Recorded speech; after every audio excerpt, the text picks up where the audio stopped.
So, Woj, good to talk to you again. I'm asking Yeah. this from a selfish point of view.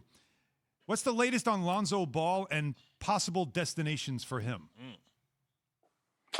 Well, listen, Lonzo Ball did not reach agreement with New Orleans on his rookie contract extension before the season. He'd be a restricted free agent um, after the year. And, I think there's a sense on both sides that a new home would make sense for him. Chicago's a team to watch here. They need a point guard. They have, I think, for Ball's side, it's a place with some young talent, Zach LaVine. A group in Chicago under Billy Donovan that you've seen grow this year in his first season as coach. Philadelphia, I know, has reached out. They've been in the market for a point guard. I think Philly's more of a long shot for Lonzo Ball. But I do think that there's a pretty good chance he moves before Thursday's trade deadline. There have, again, been talks with the Bulls. That's certainly going to be one to watch. Okay. Now, Woj, crazy, right? We expect, Oladipo. We've heard Lowry. We heard about Ball. But a name that we hadn't mentioned until very shortly is Aaron Gordon. Where would he fit, and where would be some likely suitors for him?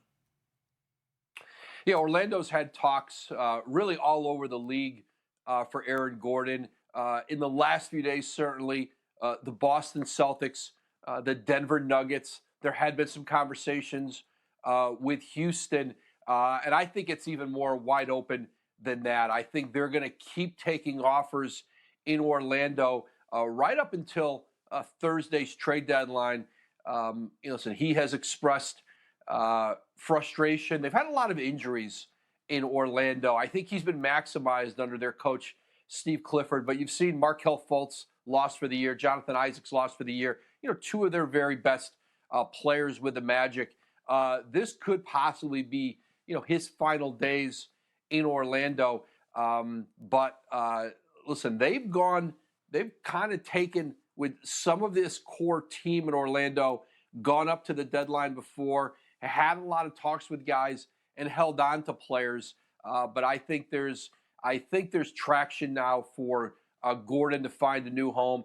Boston will be an interesting team here. They have the first-round picks that would appeal to Orlando.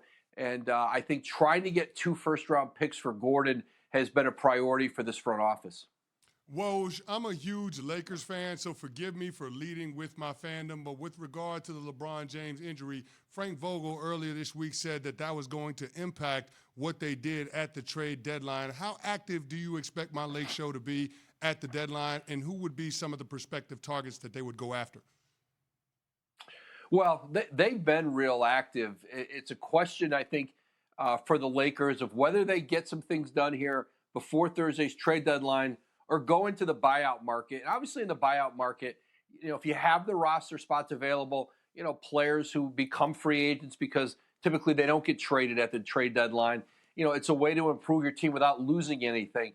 Andre Drummond is certainly at the top of that list from Cleveland. I think it's unlikely he's traded with his contract between now and tomorrow. And there'll be, listen, all the significant contenders, the Clippers and Lakers, Boston, certainly Brooklyn, some others around the league who will be real interested in Drummond come the buyout market. He very likely would be a starter in L.A. And they've talked about, some perimeter help around the league in their trade talks. And I think for the Lakers, you'll probably see them do most of their work, if not all their work, in that buyout market. Kyle Lowry turns 35 tomorrow, trade deadline day. His name has been heavy in rumors with several different teams, including possibly going home to Philadelphia. And it feels like the Raptors might be ready as they look where they are in the standings and the season they've had in Tampa to maybe pull the plug on the season. So if there is a destination for Kyle Lowry, maybe a leading candidate, where would it be? Well, certainly the Sixers, Heat have had interest, and those are teams that match up, where if he was going to leave Toronto, where he'd like to go. The one thing about Kyle Lowry and how Toronto is handling this process, they're giving him a voice in this. They're not going to send him somewhere he really doesn't want to go play. Masai Ujiri, their president, he really values what Lowry has meant to that franchise, helping them win a championship, becoming a perennial playoff team during his time. And so he's going to have voice, his agent, Mark Bartelstein, if they get to that point of pulling the trigger on a deal. But I'll tell you what, there's a great deal of interest in Lowry. He's obviously a free agent this summer. Philadelphia, Miami. But I think teams in both conferences, and I think there's a lot on that Toronto board that they can take to Kyle Lowry and get a sense. And then Norman Powell, who's another younger guard with Toronto, 19 points a game this season. He's 27 years old. He would probably decline his team option this year and become a free agent. As many as a dozen teams really interested. And so both of those players are going to be a vehicle for Toronto, to really kind of transform their roster at the trade deadline and then start moving forward with that young core of Fred VanVleet, Pascal Siakam, OG Anunoby, and not have to rebuild as much as kind of reshape this thing on the fly. Thanks for watching ESPN on YouTube. For live streaming sports and premium content, subscribe to ESPN Plus right now.